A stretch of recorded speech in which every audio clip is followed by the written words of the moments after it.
الحمد للہ رب العالمین والصلاة والسلام علی خاتم النبیین و خاتم المعصومین اما بعد۔ محترم سامعین کرام، السلام علیکم ورحمۃ اللہ۔ اس سے پہلے ویڈیو میں ہم نے قرآن کریم کا مختصر تعارف اور قرآن کریم کی عظمت پر 11 آیات پیش کیے تھے۔ اس ویڈیو میں ہم قرآن کریم کے فضائل اور قرآن حکیم کے مقاصد اور قرآن پاک کے آداب یہ بیان کریں گے۔ احادیث میں قرآن مجید کے بہت فضائل بیان کیے گئے ہیں۔ ان میں صرف 3 حدیثیں آپ کے سامنے ہم پیش کریں گے۔ نمبر 1، حضرت علی شیر خدا رضی اللہ تعالیٰ عنہ مبارک سے روایت ہے، تاجدار رسالت صلی اللہ علیہ وسلم نے ارشاد فرمایا، ان قریب ایک فتنہ برپا ہوگا۔ میں نے عرض کیا رسول اللہ صلی اللہ علیہ وسلم، اس سے بچنے کا طریقہ کیا ہوگا؟ آپ صلی اللہ علیہ وسلم نے ارشاد فرمایا، اللہ تعالیٰ کی کتاب جس میں تمہارے اگلوں اور پچھلوں کی خبریں ہیں اور تمہارے آپس کے فیصلے ہیں۔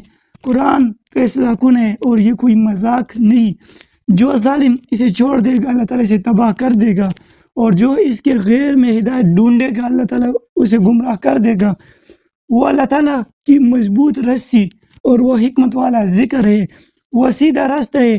قرآن وہ ہے جس کی برکت سے خواہشات بگڑتی نہیں اور جس کے ساتھ دوسری زبانیں مل کر اسے مشتبہ و مشکوک نہیں بنا سکتے، جس سے علماء سیر نہیں ہوتے، جو زیادہ دہرانے سے پرانا نہیں ہوتا پڑتا، جس کے عجائبات ختم نہیں ہوتے۔ قرآن ہی وہ ہے کہ جب اسے جنات نے سنا تو یہ کہے بغیر نہ رہ سکے کہ ہم نے عجیب قرآن سنا ہے جو اچائی کی رہبری کرتا ہے، تو ہم اس پر ایمان لے آئے۔ جو قرآن کا قائل ہو وہ سچا ہے، جس نے اس پر عمل کیا وہ ثواب پائے گا، اور جو اس کے مطابق فیصلہ کرے گا وہ منصف ہوگا، اور جو اس کی طرف بلائے گا وہ سیدھی راہ کی طرف بلائے گا۔ یہ روایت ترمذی شریف میں موجود ہے۔ دوسری روایت حضرت ابو سعید خدری رضی اللہ تعالیٰ عنہ مبارک سے روایت ہے کہ رسول کریم صلی اللہ علیہ وسلم مبارک نے فرمایا، اللہ تعالیٰ ارشاد فرماتا ہے، جس کو قرآن نے میرے ذکر اور مجھ سے سوال کرنے سے مشغول رکھا اسے میں اس سے بہتر دوں گا جو مانگنے والوں کو دیتا ہوں۔ اور کلام اللہ کی فضیلت دوسرے کلاموں پر ایسی ہی ہے جیسے اللہ عز و جل کی فضیلت اس کی مخلوق پر۔ یہ روایت بھی ترمذی شریف میں موجود ہے۔ تیسری روایت حضرت عبداللہ بن عمر یا عمر رضی اللہ تعالیٰ عنہما سے روایت ہے کہ رسول کریم صلی اللہ علیہ وسلم نے ارشاد فرمایا، قیامت کے دن قرآن کو ایک شخص کی صورت میں عطا کی جائے گی، پھر اسے ایک ایسے شخص کے پاس لایا جائے گا جو قرآن کا عالم ہونے کے باوجود اس کے حکم کی مخالفت کرتا رہا۔ قرآن اس کی مخالفت کرتے ہوئے کہے گا، اے میرے رب عز و جل، اس نے میرا علم حاصل کیا لیکن یہ بہت برا عالم ہے، اس نے میرے حدود کی خلاف ورزی کی، میرے فرائض کو ضائع کیا، میری نافرمانی میں لگا رہا اور میری اطاعت کو چھوڑ دیا۔ قرآن اس پر دلائل کے ساتھ الزامات لگاتا رہے گا، یہاں تک کہ کہا جائے گا اس کے بارے میں کہ تیرا معاملہ تیرے سپرد ہے، یعنی قرآن سے کہا جائے گا۔ قرآن اس کا ہاتھ پکڑ کر لے جائے گا، یہاں تک کہ اسے جہنم میں ایک چٹان پر اوندے منہ گرا دے گا۔ پھر قرآن کو ایک ایسے نیک شخص کے پاس لایا جائے گا جو قرآن کا عالم تھا اور اس کے حکم کی بجاوری کرتا رہا۔ قرآن کے بارے میں کہے گا، یہ میرے رب عز و جل، اس نے میرا علم حاصل کیا اور یہ بہترین عالم ہے، اس نے میری حدود کی حفاظت کی، میرے فرائض پر عمل کیا، میری نافرمانی سے بچتا رہا اور میری اطاعت کرتا رہا۔ قرآن کریم دلائل کے ساتھ اس کی حمایت کرتا رہے گا، یہاں تک کہ کہا جائے گا اس کے بارے میں تیرا معاملہ تیرے سپرد ہے۔ قرآن اس کا ہاتھ پکڑ کر اسے لے جائے گا اور اسے موٹے ریشم کا حلہ پہنائے گا، اس کے سر پر بادشاہی کا تاج سجائے گا اور اسے جنتی شراب کے جام پلائے گا۔ یہ روایت مصنف ابن ابی شیبہ میں موجود ہے۔ اب قرآن کریم کے مقاصد کیا ہے؟ قرآن کریم کے یہاں پر ہم ویڈیو میں 4 مقاصد بیان کریں گے۔ پہلا مقصد پوری امت کو اللہ تعالیٰ کے عذاب سے ڈرانا ہے، چنانچہ اللہ تعالیٰ جل وعلا ارشاد فرماتا ہے، وَهَذَا كِتَابٌ أَنزَلْنَاهُ مُبَارَكٌ مُصَدِّقُ الَّذِي بَيْنَ يَدَيْهِ وَلِتُنذِرَ أُمَّ الْقُرَىٰ وَمَنْ حَوْلَهَا۔ اور یہ برکت والی کتاب ہے جسے ہم نے نازل فرمایا ہے، پہلی کتابوں کی تصدیق کرنے والی ہے، اور اس لیے اتری تاکہ تم اس کے ذریعے مرکزی شہر اور اس کے ارد گرد والوں کو ڈر سناؤ۔ دوسرا مقصد لوگوں کو کفر و جہالت کے اندھیروں سے ایمان کے نور سے نکالنا، یعنی لوگوں کو کفر و جہالت کے اندھیروں سے ایمان کی نور کی طرف نکالنا، یعنی کفر و جہالت سے نکالنا نور کی طرف، یہ اس کا دوسرا مقصد ہے۔ چنانچہ اللہ تعالیٰ ارشاد فرماتے ہیں الف لام را کتاب انزلناه الیک لتخرج الناس من الظلمات الى النور باذن ربهم الى صراط العزیز الحمید۔ الف لام را یہ کتاب ہے جو ہم نے تمہاری طرف نازل کی ہے تاکہ تم لوگوں کو ان کے رب کی حکم سے اندھیروں سے اجالے کی طرف اللہ کے راستے کی طرف نکالو جو عزت والا سبوبیوں والا ہے۔ قرآن کریم کا تیسرا مقصد لوگوں تک اللہ تعالیٰ کے احکامات پہنچانا اور ان کے اختلافات کا تصفیہ کرنا۔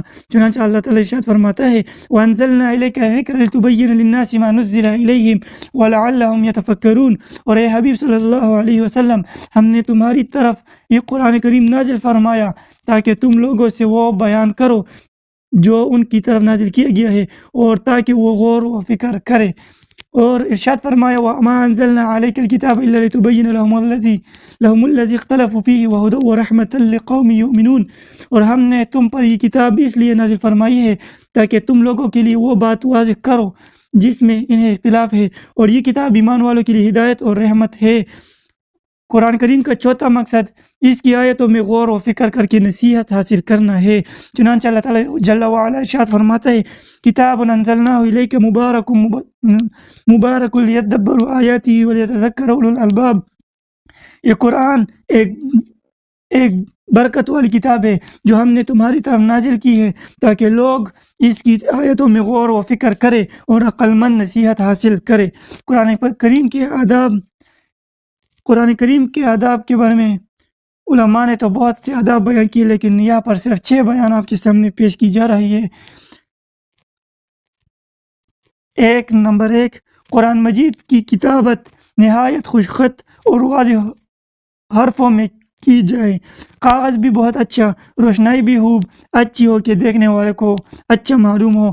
بعض مکتبوں والے نہایت معمولی کاغذ پر بہت خراب کتابت اور روشنائی سے چھپواتے، یہ ہرگز نہیں ہونا چاہیے کیونکہ یہ رب کائنات جل وعلا کی کتاب ہے۔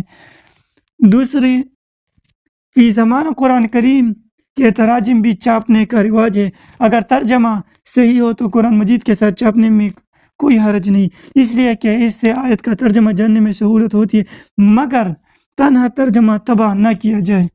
تیسرا ادب، قرآن مجید کا حجم چھوٹا کرنا مکروہ ہے، مثلا آج کل بعض مکتبوں والے تعویذ قرآن مجید چھپواتے ہیں جن کا قلم اتنا باریک ہے کہ پڑھنے میں بھی نہیں نظر آتا، بلکہ گلے میں لٹکانے کے لیے بھی قرآن پاک نہ چھپوائے جائے کہ اس کا حجم بھی بہت کم ہوتا ہے اور اس سے بے ادبی کا بھی بہت سے خطرے ہے۔ چوتھا ادب، قرآن مجید پر قرآن کریم پرانا بوسیدہ ہو گیا اور اس قابل نہ رہا کہ اس میں تلاوت کی جائے اور یہ اندیشہ ہے کہ اس سے اوراق منتشر ہو کر ضائع ہوگی تو کسی پاک کپڑے میں لپیٹ کر احتیاط کی جگہ دفن کر دیا جائے، اور دفن کرنے میں اس کے لیے لحد بنائی جائے تاکہ اس پر مٹی نہ پڑے، یا اس پر تخت لگا کر چھت بنا کر مٹی ڈالے کہ اس پر مٹی نہ پڑے، یعنی قرآن پر مصحف شریف بوسیدہ ہو جائے تو اس کو جلایا نہ جائے۔ پانچواں ادب، قرآن مجید کے آداب میں یہ بھی ہے کہ اس کی طرف پیٹھ نہ کی جائے، نہ پاؤں پھیلائے جائے، نہ پاؤں کو اس سے اونچا کرے، نہ کہ یہ خود اونچی جگہ پر ہو اور قرآن مجید نیچے جگہ ہو، یہ بھی ادب کے خلاف ہے۔